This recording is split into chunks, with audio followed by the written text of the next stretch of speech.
Study of Islamic eschatology or al-mu'akhir al-zaman seems to be neglected by our respected Islamic scholars today.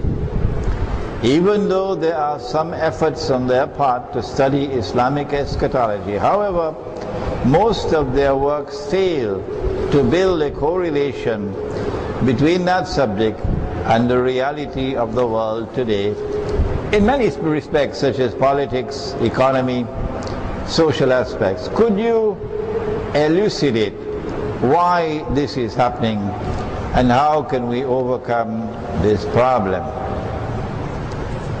Yeah, very difficult question, eh?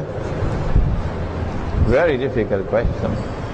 I said last night at Masjid al-Ghufran that Islamic scholarship in the world today has failed and failed miserably to understand the reality that confronts us today and to respond to it appropriately. Al-Fadilio, you must have heard of him, and the Murabitun, and Imran Hosein, for the last 15 years or more, in this country, we have been voices crying in the wilderness. Nobody would listen to us when we talked about dinar and dirham, and when we tried to explain that this monetary system is bogus and fraudulent.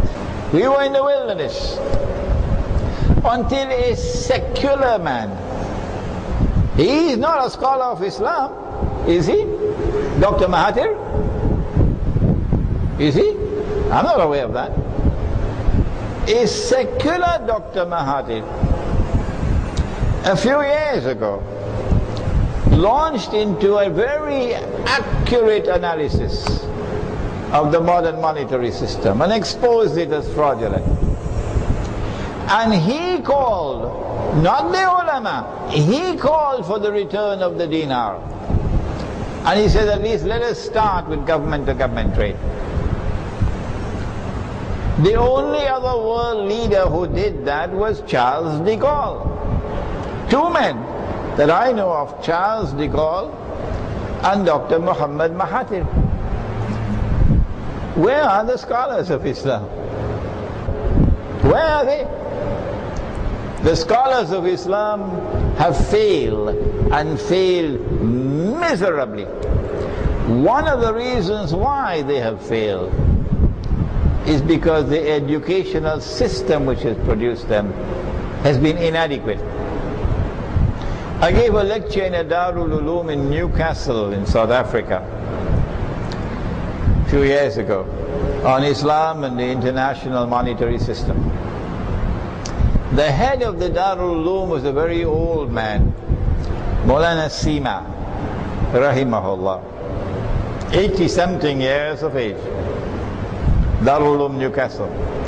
And Maulana Sima came and sat down right in front of me, the old man, and listened to my lectures for 2 hours on Islam and the international monetary system.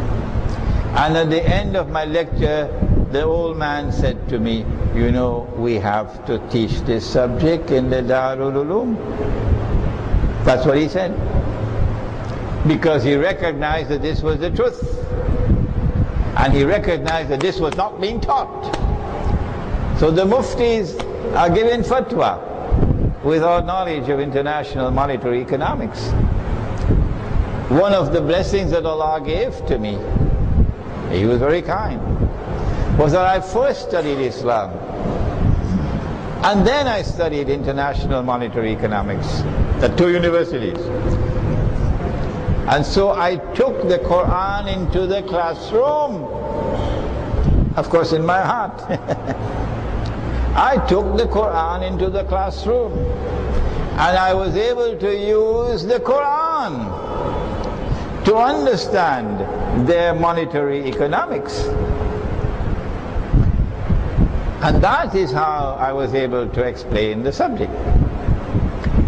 Our scholars of Islam today are failing partly because the institutions which are producing them are inadequate, do not have a proper curriculum to teach them what they need to do. But the failure is for a second reason as well: methodology. Methodology. There's a methodology at work which produces students who study this kitab, that kitab, that kitab, that kitab. And then they can repeat it over and over and over again from now until Qiyamah. It's called mechanical knowledge. You can't penetrate Akhirul Zaman with mechanical knowledge.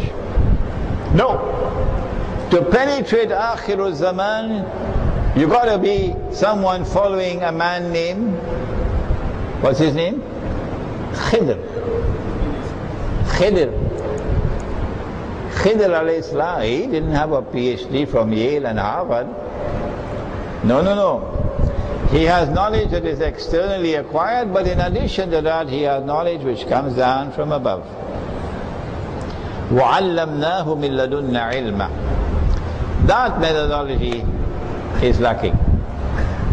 But I have hope that there are students now, young ones, who tomorrow will become the scholars, who today we do not have, who will take the Quran and the Ahadith and be able to explain the world and be able to respond to it appropriately, inshallah. Some of the Ahadith of the Prophet ﷺ regarding Akhirul Zaman are based on religious symbolism and cannot be literally understood. Why is this so? What is the wisdom in it? Allah in His wisdom chooses sometimes to send guidance in a way that is plain and clear, muhkam. And so in the Quran, and these are the heart of the Quran, there are verses which are muhkamat, plain and clear. But Allah in His wisdom has also chosen to send in the Quran verses which are not muhkamat.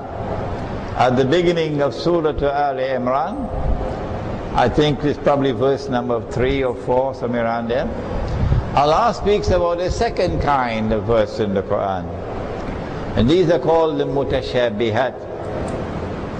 And the mutashabihat are verses which have to be interpreted. You have to have ta'wil. And the only ones who can give that ta'wil of the mutashabihat are those who are rasikhuna fil ilm, people who are deeply grounded in knowledge, not mechanical knowledge. Oh no. Rasikhuna fil ilm. People who are rasikhuna fil ilm would be people who see with the nur of Allah.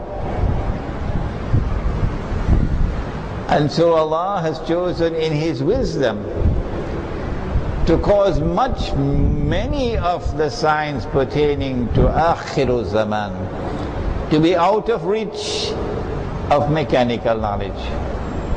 And only those who follow the path of Khidr alayhi salam, only they will be able to penetrate the symbolism of Akhirul Zaman. I gave an example about the river Euphrates and the mountain of gold.